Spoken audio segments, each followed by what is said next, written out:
Have you ever wondered where you really stand with God? Are you overcome with feelings of guilt because of things you've done wrong? Are you tired of religion that focuses on rules that you can't keep? Have we got good news for you? It's time to listen in on some casual conversation with Mike Kapler and Joel Brueseke and discover what true freedom is all about. This is Growing in Grace. All right, here we go. It's Growing in Grace. I'm the Breeze Man, Joel Brueseke. Mike Kapler, the Gap. He's alongside me, actually 5 miles away or so, across town. But Skype is the way to go these days.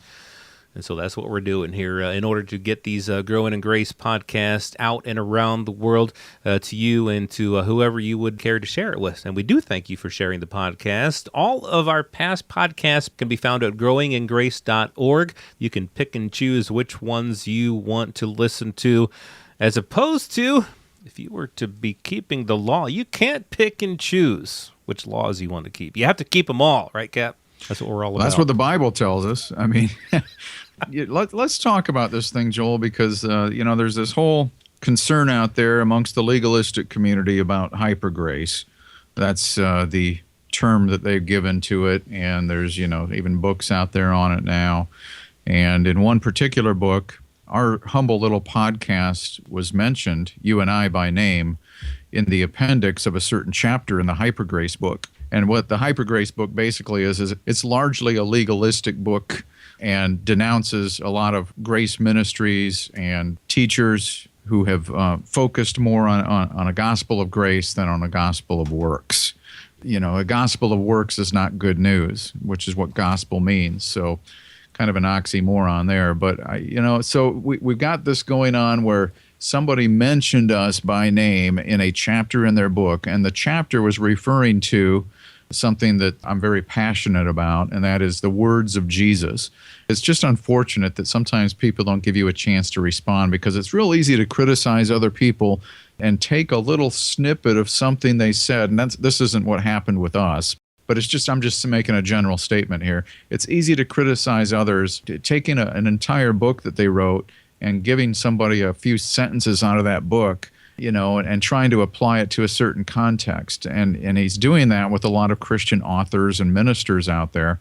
And I just don't think it's fair, because it can be so easily misunderstood when you criticize people in that fashion. Yeah, I mean, that's true. I mean, you've got your idea of what you want to write about, and you pick all these different ministries and people that you don't agree with, and you call them out by name, and you make a big deal out of some things that they've said. And again, like you were saying, they're taken out of context. A lot of what we have said, if you've listened to this podcast, you know what we're about.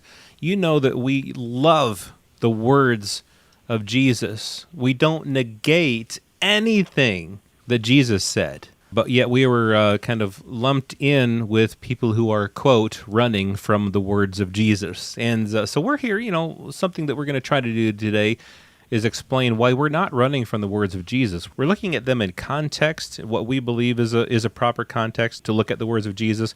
We love the words of Jesus. We're thrilled about the words of Jesus. And I'm not saying that sarcastically. We are fully appreciative of the words of Jesus, just like we are about the words of everything that was said in the entire Bible. We just have this point of view, this understanding that certain things were said for certain people at certain times for certain reasons. And, we're here to talk about that today. And it's a big deal. We take this very seriously. And it blows my mind as a simple, uneducated person that somebody with a doctor in front of their name can't get this. Mm-hmm. It just blows my mind. And just to show you, as you've listened to us over the last 9 years, I'm not even mentioning the name of this author, because I just don't want to stoop to that level. I just don't. And if he wants to give us free advertising in his book, that's fine, because a lot of his readers have probably never heard the true grace of the gospel, and maybe they'll start checking into this and finding out some pretty cool stuff. But here we've got the old covenant versus the new. Jesus was a prophet under the old covenant. And when he started talking, just for example, and the Sermon on the Mount, we talk about it a lot around here at Growing in Grace, but it's an important distinction to make, because if everything Jesus said was directly meant for you and me, that he was actually speaking to us today as Gentiles, then I think we've taken some things that he said out of context, if that were the case, and we may completely misunderstand much of the gospel because of that. And so with that in mind, we're going to move forward here and try to explain why we feel the way we do about some of the things Jesus said. Now, there were times when Jesus wasn't necessarily ministering the Old Covenant law to the Jewish people. He may have been making a point about the love of God and the grace that would be coming under the new covenant after he died. There were times where that was the case. And so some of what Jesus said might more directly apply to us today. But even the stuff that Joel and I and many other grace people out there who have understood the difference between the covenants and the context of some of the things Jesus said, even if Jesus was just speaking to the Jewish people at that time to make a point, he was making a point, and we can learn from it. It's not that we're just saying you might as well throw that away. Right. We're not throwing anything away.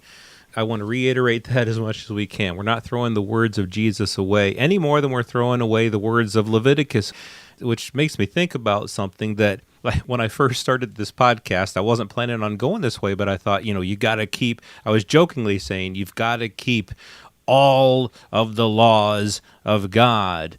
Like you said, Cap, technically speaking, if you're under the law, you've got to keep all of the laws of God. James said, if you keep all of the law but stumble on one point, you're guilty of all.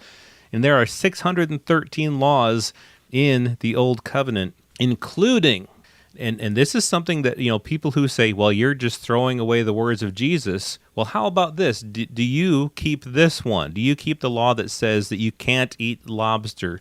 It says, of all the things that move in the water, only the things that have fins and scales. That means you can't eat lobster.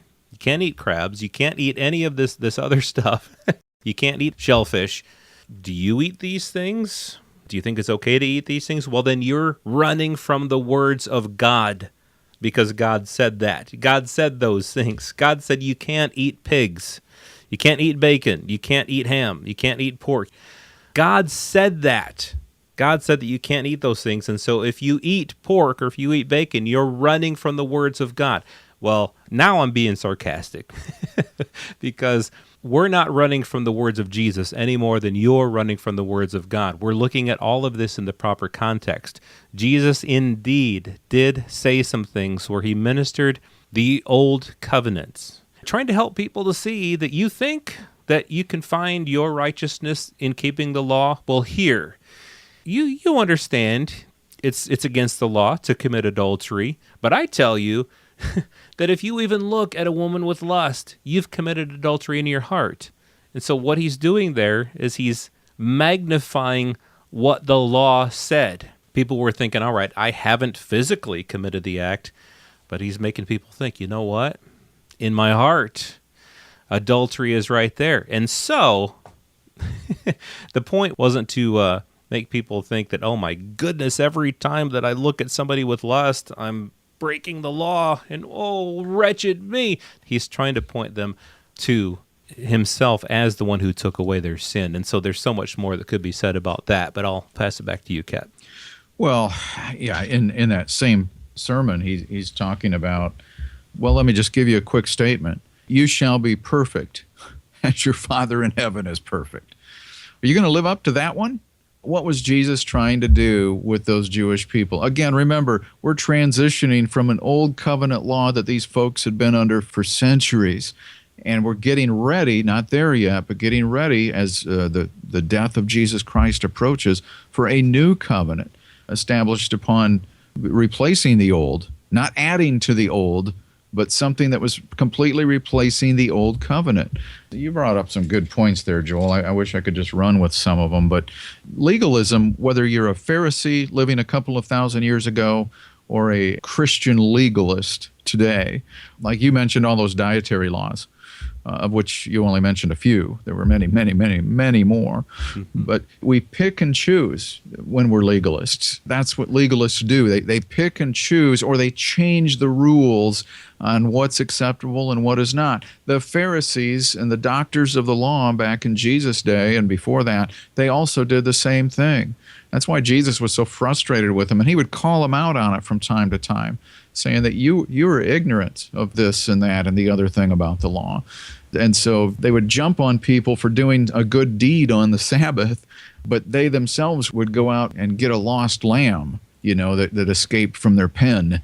And so there was just all this hypocrisy, and that's what the roots of legalism really are. But yeah, you try to be perfect like your Father, because that's what Jesus said to do. And real quick, even with the rich young ruler, which we've talked a lot about around here, where he approached Jesus and said, "What must I do to get eternal life?" And Jesus said, "Well, you know the commandments. Follow those." Really? Is that meant for us today? Of course not, because we as Gentiles were never even under those commandments. We were never under the law. It's not by works that we are saved. It's by grace through faith in Jesus Christ.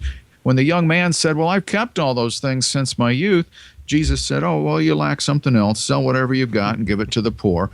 So my question to the doctor and other people who are criticizing grace and calling it hyper grace is, have you done that? Was Jesus speaking to you directly there? And if so, then why haven't you sold everything you have and given it to the poor?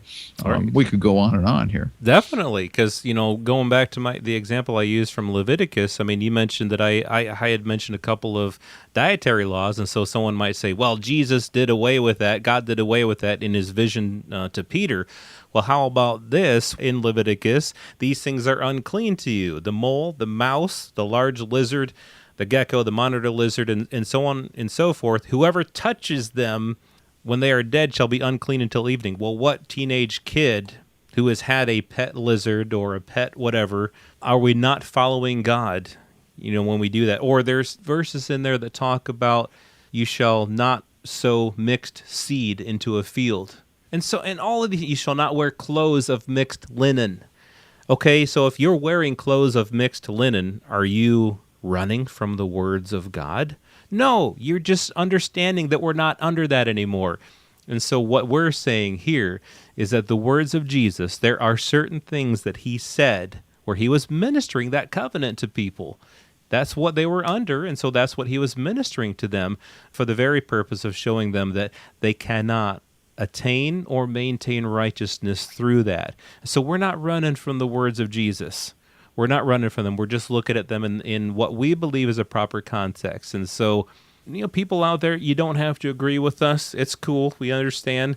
But we do want to help people understand the differences between the old and the new covenant so that they can live in the freedom for which Jesus has set us free. And that's really what this is all about. And so next week on Growing in Grace, we're going to talk a little bit more about the differences between the old and the new covenants, and how legalists today, they'll think that the moral law, the commandments, will reduce sin, when in fact the scriptures are really clear in Paul's epistles that really it's the opposite.